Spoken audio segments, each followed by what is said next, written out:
Here is a number that should bother you. Two people. Same income. Same monthly savings habit, $300 a month. One starts at 24. The other starts at 34. By the time they both retire at 65, the first person has just over $930,000. The second has about $461,000. The gap between them is not 10 years of extra savings. The gap is $472,000, more than the entire retirement account of the person who started later. Same contribution, same discipline, 1 decade of difference. That's it. But here is the thing nobody says out loud. That gap doesn't just live in your investment account. It lives in your body, your skills, your network, the relationships you're building, and the identity you are quietly forming one decision at a time. Every major dimension of your life follows the same math. Some of your choices this year are building wealth you won't see for a decade. Others are quietly accumulating a debt you'll have to pay back with interest, whether you planned on it or not. You are a portfolio manager. You have 6 assets. You are making allocation decisions right now, whether you realize it or not. This episode is a structured tour of that portfolio, what the 6 assets are, how each one compounds, what the numbers look like when you run them forward, and what you can actually do about it this week. Not vague inspiration. Specific, workable thinking. Let's start with the hardest part. Why your brain is almost perfectly designed to miss all of this. The geometry of compounding. Your brain is a linear machine in an exponential world. This is not a character flaw. It is just how human cognition evolved. For most of our history, the world changed slowly. If you planted twice as many seeds, you got roughly twice as much food. If you walked twice as fast, you got there in half the time. Linear, proportional, intuitive. Compounding does not work that way. It is a curve that looks almost flat at first, and then bends upward at an angle that feels impossible. And because it looks flat for so long, we consistently underestimate it in every domain where it operates. Consider Warren Buffett. He is worth somewhere north of $130 billion. What fraction of that did he accumulate after the age of 50? 99% of it. Not because he got smarter after 50. Not because he found a secret strategy. Because compounding had more time to run. His annual return of roughly 20% over his career is extraordinary, but it is not unique among top investors. What is genuinely unique is that he started early and never stopped. His co-investor Charlie Munger put it simply. The first rule of compounding is to never interrupt it unnecessarily. 3 words that contain most of what you need to know. Never interrupt it. Applied consistently across 60-plus years, that rule produced one of the largest fortunes in history. Now think about your own life. You are almost certainly going to interrupt your compounding this decade. Not because you are careless, but because the returns are invisible right now, and the cost of maintaining the investment feels very real. Skipping a workout is not free. Choosing not to learn something new this quarter is not free. Staying in a role that has stopped growing you is not free. None of these decisions have a visible price tag, but they are all loans with interest. The first thing to understand about compounding is that it is deeply counterintuitive. The second thing is that your 20s and early 30s are when the geometry is most powerful. $1 of investment, in any dimension, at 24 has more time to work than any dollar you invest at 34. That is not a motivational statement. It is arithmetic. And understand one more principle before we go asset by asset. Compounding rewards consistency over intensity. Showing up imperfectly for 10 years beats showing up brilliantly for 3 years and burning out. The person who invests $300 a month reliably for 40 years will significantly outperform the person who invests $500 a month for 20, takes a decade off, and restarts. But money is only one of the 6 assets, and it might not even be the one where compounding is working most clearly against you right now. Financial compound, the 10-year gap that defines retirement. Let us do the math slowly, because most people hear this example and let it wash over them without really letting it land. Person A starts investing $300 per month at age 24. They do this consistently until 65. The assumed annual return is 7%, the approximate historical inflation-adjusted average of the S&P 500, a conservative and well-documented figure. By 65, they have approximately $933,000. Person B does exactly the same thing, same $300 a month, same 7% return, but they start at 34. By 65, they have approximately $461,000. Person A contributed for 41 years. Person B contributed for 31 years. The extra 10 years of contributions alone, $300 a month for 10 years, is $36,000 of principal.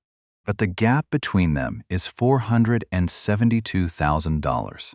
That extra $36,000 of principal became $472,000 because of compounding.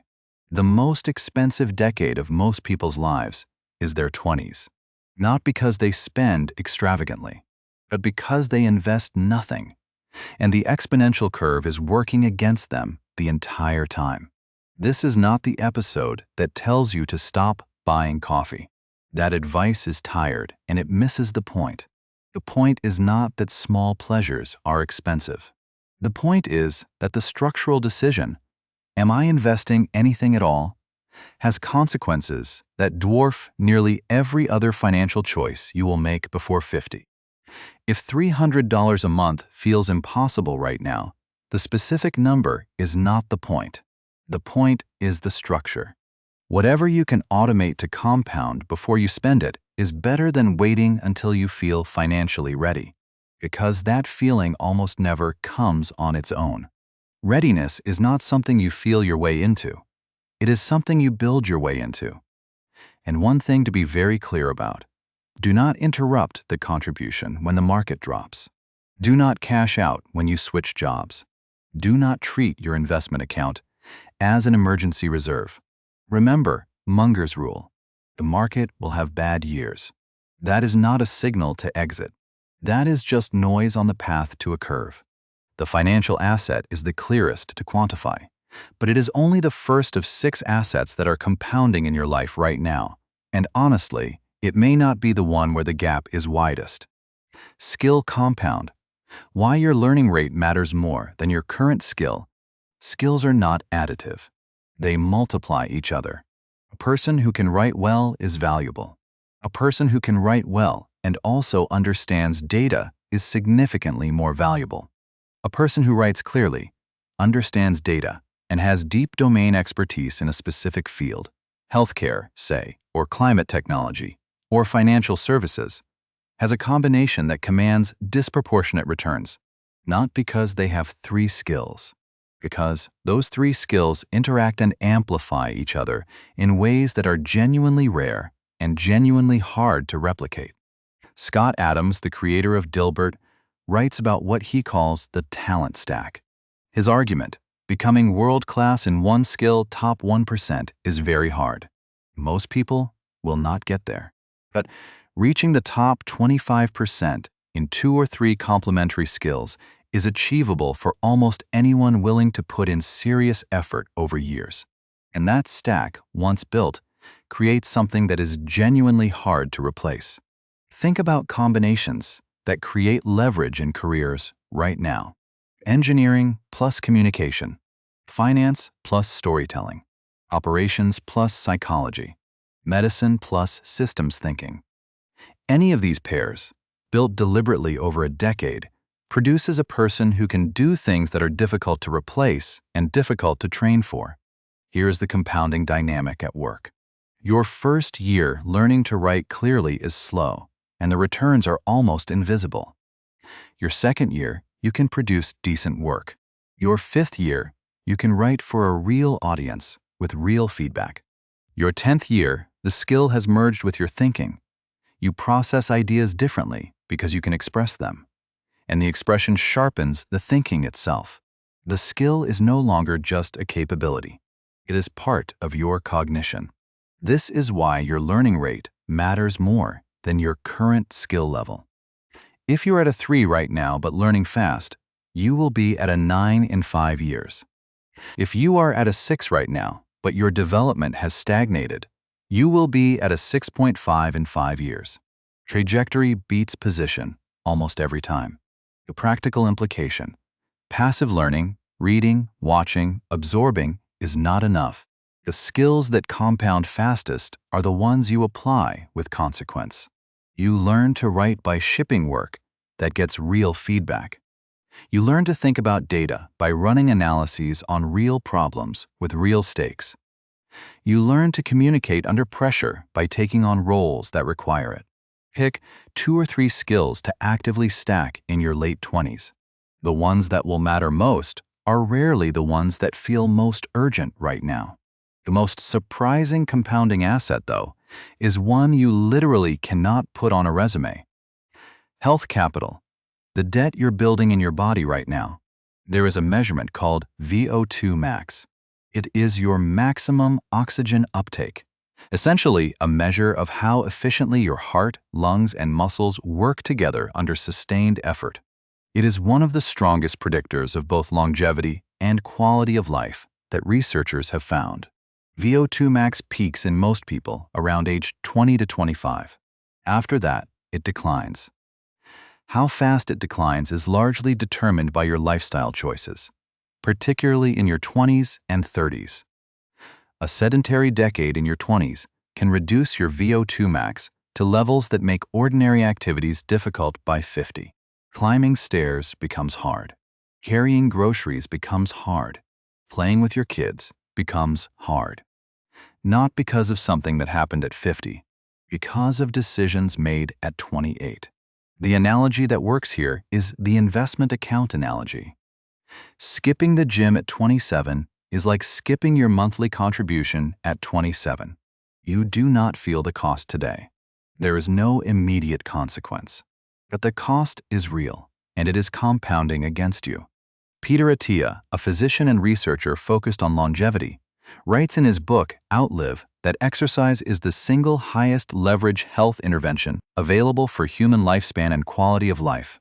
Not medication, not supplements, not any other modifiable factor. Exercise.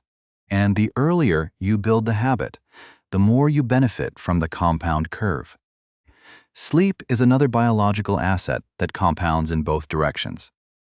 Chronic sleep deprivation in your 20s does not just make you tired in the short term. It affects hormonal regulation, metabolic function, cognitive performance, and emotional control. The person who runs on 6 hours a night for a decade is not just tired. They are compounding damage to systems that regulate almost everything else. This is not about being perfect. Enjoying your life means sometimes staying up late, eating whatever is available at a work event, skipping a week of exercise during a deadline crunch. None of that is catastrophic. The compound dynamic is about what you do most of the time, not what you do occasionally. Your health is a biological asset with a real balance sheet. Movement, sleep, and managing chronic stress are not lifestyle extras. They are capital contributions into an asset that will determine your quality of life for the next 5 decades. But the asset that most people underinvest in is less about biology and more about who you know, and, more specifically, who they know. Social capital, your network's network, and why you're curating it wrong. In 1973, a sociologist at Stanford named Mark Granovetter published a study that upended conventional wisdom about how professional opportunity actually flows. He surveyed people who had recently found a new job and asked how they found it. The results surprised the field. 82% of people in the study found their job through someone they saw rarely.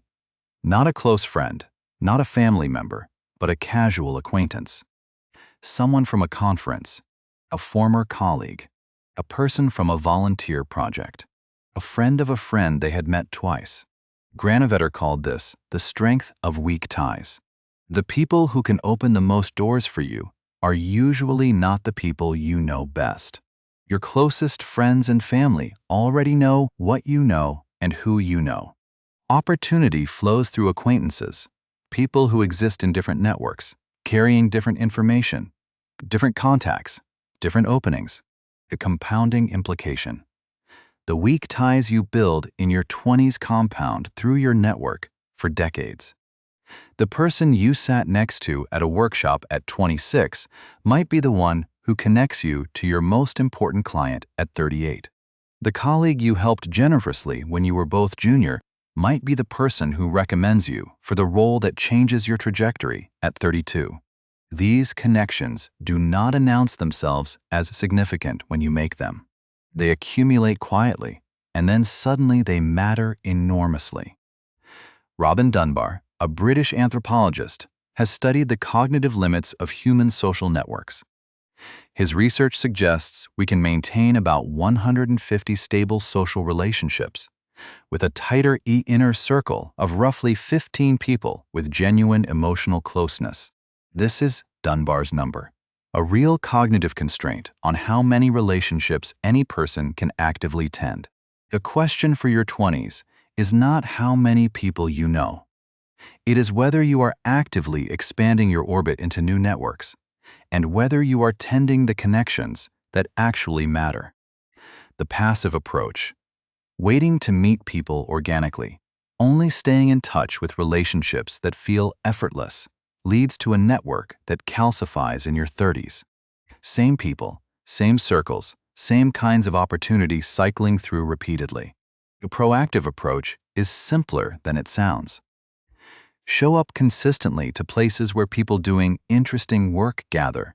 Be genuinely useful to people you meet. Follow up. Stay in touch in small, real ways. The quality of your long-term network will be largely determined by how diverse and intentional your connections are in your 20s, when you are still in motion across schools, cities, and roles. But underneath the network, shaping every relationship you build and every opportunity you are positioned to receive, is something even more fundamental. Identity capital. Who you are at 32 is who you will be, with adjustments. Meg Jay is a clinical psychologist at the University of Virginia. Her book, The Defining Decade, is built on years of research and clinical experience that points to a conclusion many people actively resist. 80% of life's defining moments happen before age 35. That is not determinism. It is a statement about plasticity. Your 20s are when the brain's identity-forming systems are most active, most flexible, and most responsive to input. The choices you make about what kind of person you are, in work, in relationships, in values, in self-image, become increasingly stable over time. Not fixed, but stable. Changing course at 40 is possible. It just costs significantly more in time and discomfort and in the opportunity cost of the years spent on the wrong path. The psychologist Erik Erikson mapped human development through a series of distinct stages. In his framework, the central developmental challenge of young adulthood is what he called identity versus role confusion. The core question, who am I and what do I stand for? Erikson's research suggested this resolution happens primarily in the 20s.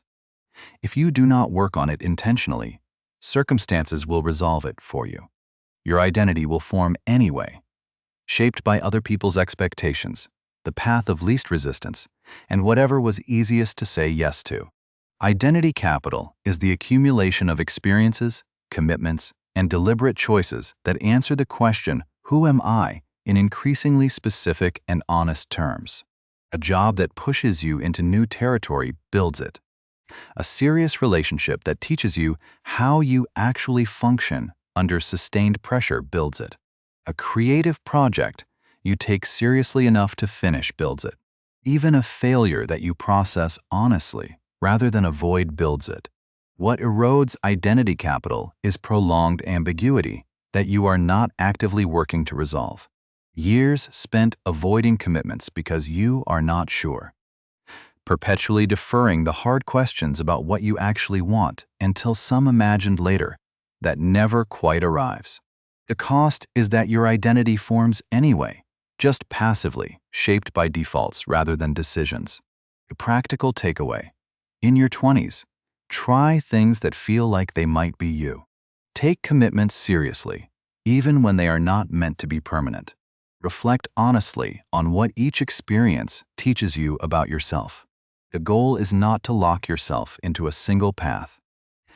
It is to build an increasingly accurate, deliberate picture of who you are, so that your future decisions align with something real rather than something assumed. Identity shapes nothing more directly than the first significant career decisions you make, and the frame those decisions set for the decade that follows. Career trajectory versus salary: why your first decade sets your slope. Choosing a job in your 20s based on current salary is like choosing a plane based on how fast it taxis on the runway. The taxiing speed is visible and easy to compare, but what you actually care about is where the plane is going and how high it can climb. Paul Graham, co-founder of Y Combinator, wrote an essay called How to Do What You Love that contains one of the most useful observations about early career decisions. Prestige can masquerade as meaning. Prestige is visible, and feelings are harder to see. So at 26, switching between two offers, it is easy to take the one with the better-sounding company name or the higher number, even when the learning environment is mediocre, the network is weak, and the ceiling is low. Reid Hoffman, co-founder of LinkedIn, has a framework he calls the startup of you. The core argument: treat your career as a portfolio of bets, not a linear track. You are not on a predetermined path. You are making decisions, collecting information, and updating your direction based on what you learn. The question is not, what is the safest next step?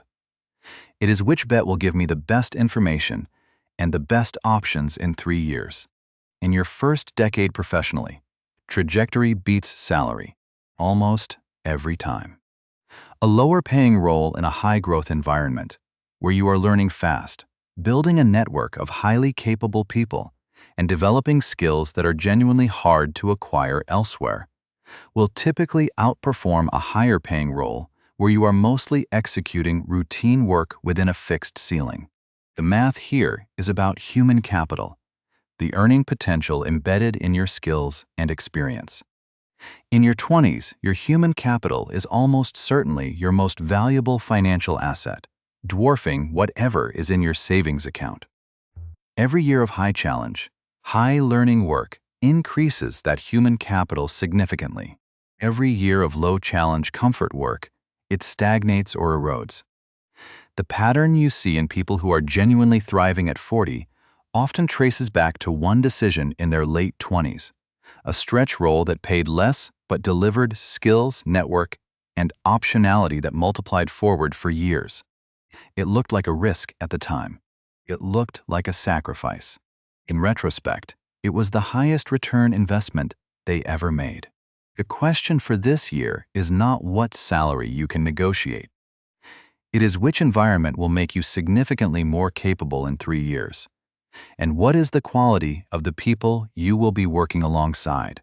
Those answers determine your slope. And your slope, once set, is surprisingly hard to change without deliberate effort. The comfort tax: what playing it safe actually costs over a decade. Safety is not free.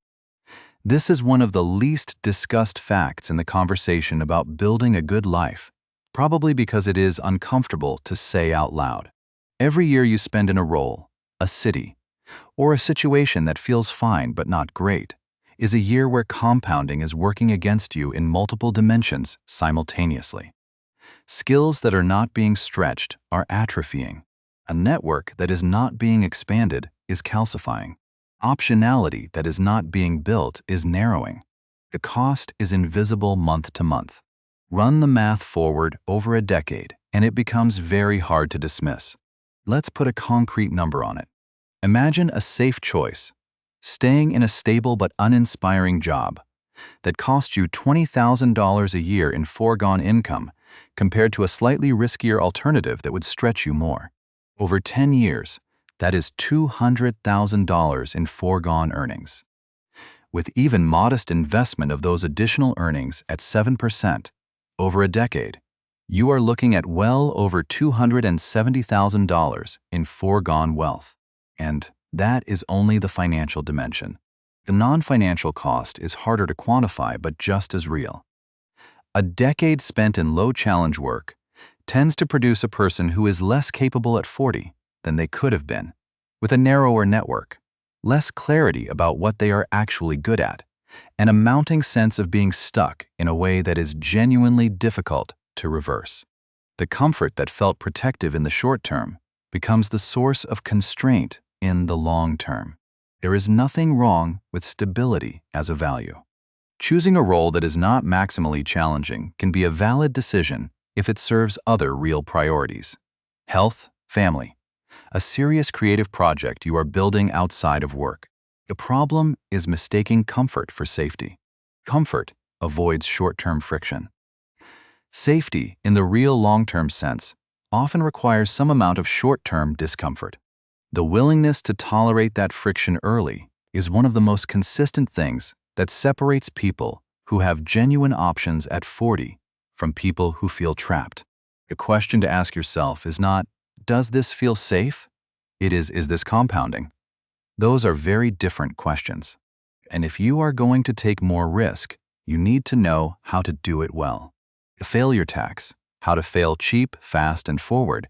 Mistakes compound, but only if you draw the wrong lesson from them. The goal in your 20s is not to avoid failure. It is to fail in ways that are recoverable, that generate maximum useful information, and that move you toward greater clarity rather than greater confusion. People who do this well tend to have the most accurate maps of reality by 35.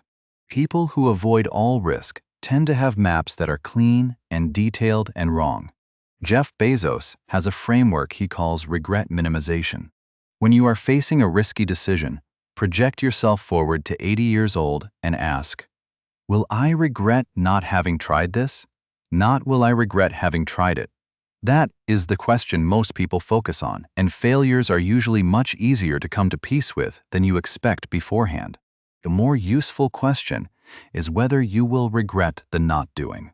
In Bezos's telling, what haunts people at the end of life is overwhelmingly the risks they did not take, the things they did not start, the moves they kept postponing until the window closed.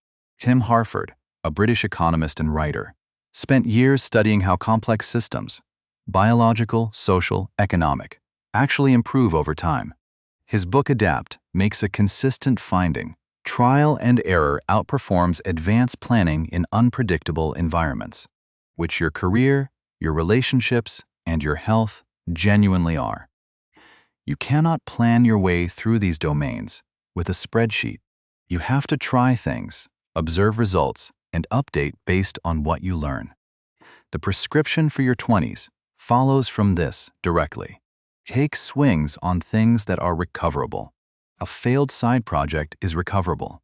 A job that does not work out after a year is recoverable. A creative attempt that goes nowhere is recoverable. What you want to actively avoid are bets that permanently interrupt compounding, catastrophic debt, legal exposure, burning key relationships that cannot be repaired. The distinction economists draw is between variance and ruin. Variance means things go differently than planned. Ruin means options permanently close.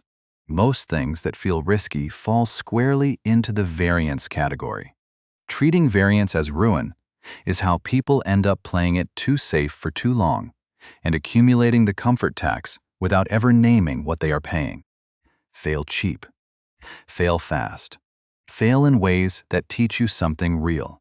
And because some failures and some risks are worth dramatically more than others, it matters enormously which swings you are actually taking. Leverage points, finding 10x decisions versus grinding 1.51s. Not all effort compounds equally. This is one of the most important and least intuitive insights in this episode. You can optimize your current situation obsessively, getting better at the job you have, in the city you're in, with the skills you have already built, and produce steady incremental improvement. Call that a 1.5x decision. It compounds but slowly within a fixed frame. Or you can make a decision that changes the frame entirely, learning a skill that unlocks a career pivot you could not have made otherwise.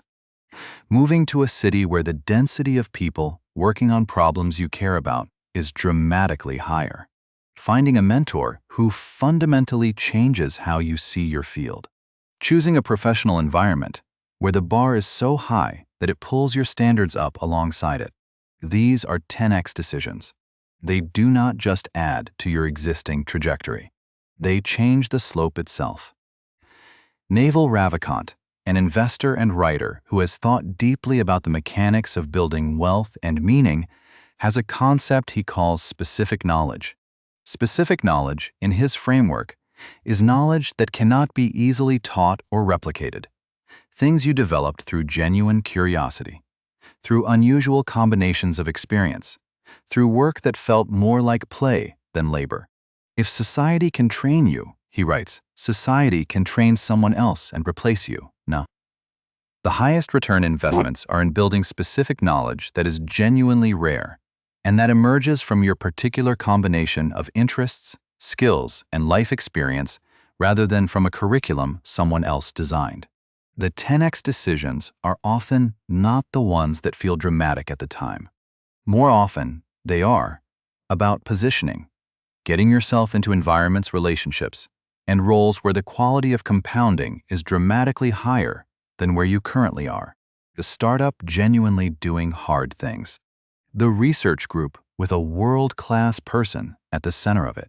The city where the people working on problems you care about are actually concentrated.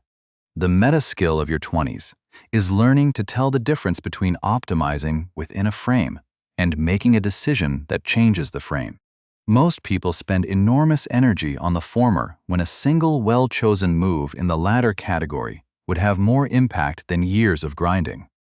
So here is the question worth sitting with. What would a 10x decision look like for you right now? Not a fantasy. A real move that could genuinely change your slope.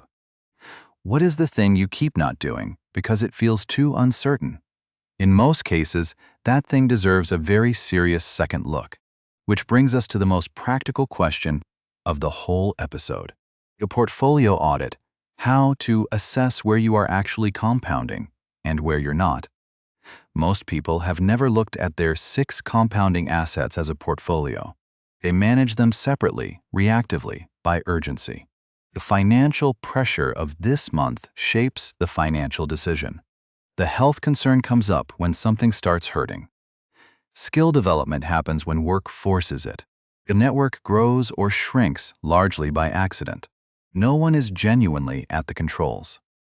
Here is a simple exercise that takes about 20 minutes and is more clarifying than most productivity systems. Score yourself honestly from 1 to 10 on each of the 6 assets. The question for each one is, am I actively building this right now, holding steady, or eroding it? Financial. Do you have automated savings and investments in place? Are you building assets, or are you just moving income through your account and watching it disappear? Skill. Are you deliberately stacking complementary capabilities? Or are you doing roughly the same work in roughly the same way you were 2 years ago? Health. Is your biological baseline improving, stable, or declining? What concrete things are you depositing into your body this month? Social. Is your network expanding into new circles? Are you tending the connections that matter? Or are you operating in the same orbit you were in 3 years ago? Identity. Are the choices you are making reflecting who you actually are and who you want to become? Or are you drifting, shaped by defaults and what other people seem to expect? Career trajectory. Is your current role actively increasing your capabilities, your network quality, and your optionality? Or are you optimizing for comfort and familiarity at the direct cost of growth? Now look at your scores. The goal is not 10 across all 6, That is not realistic and it is not necessary. The goal is deliberate allocation, knowing what you are prioritizing and why, rather than letting it happen by accident. A season of intense career focus where health scores lower is a valid trade if you are doing it consciously. A period of deep health investment that requires working less is a valid choice if you have thought it through. What is not valid is a pattern where multiple assets are declining by default while you are paying attention to none of them. Pick the one asset where you are most clearly eroding, not the lowest score, the one where you are actively going backwards. Then identify one specific action you can take this week, not a plan, an action. 20 minutes of movement if health is declining. One real conversation with someone outside your usual orbit if social capital is calcifying. One focused hour in a skill area you have been neglecting for months. One deposit at a time. That is how the compound curve starts to bend in the other direction. The 10-year letter. A decision framework for your future self. This episode ends with one exercise, and it is the most important one. Write a letter to yourself at 40, or 35, or 45. Pick the age that feels far enough away to be real but close enough to not feel abstract.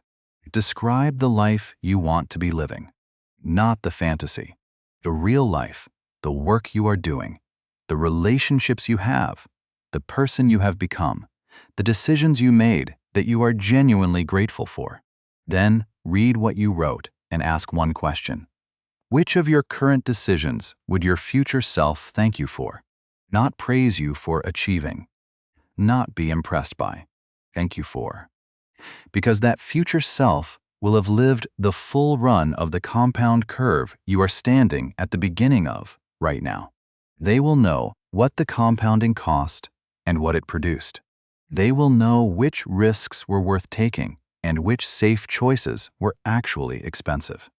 They will have the answer to the question you can only guess at today. Jeff Bezos's regret minimization framework applies here directly. At 80, you will not wish you had kept your options open longer or spent more time avoiding discomfort. The evidence from people looking back at their lives, consistently and across cultures, is that the regrets are about things not done, risks not taken, love not expressed, commitments not made. Bronnie Ware, a palliative care nurse who documented the most common regrets of dying patients over many years, found that the single most common thing she heard was, "I wish I had had the courage to live a life true to myself." Not the life others expected of me. Not "I wish I had worked less." Not "I wish I had played it safer." I wish I had had the courage to live a life that was actually mine. FutureMe.org is a website where people write letters to their future selves, to be delivered by email on a date of their choosing. It launched in 2002 and has facilitated millions of letters since. What researchers who have studied the practice consistently find is how much clarity the exercise creates. How often, in the act of writing to your future self, you see things about your current choices that you had been successfully avoiding seeing. You do not need a website to do this. Get out a piece of paper or open a document right now or tonight. Write one paragraph to your 40-year-old self. What do you want them to be able to say about this decade? What would you want them to thank you for?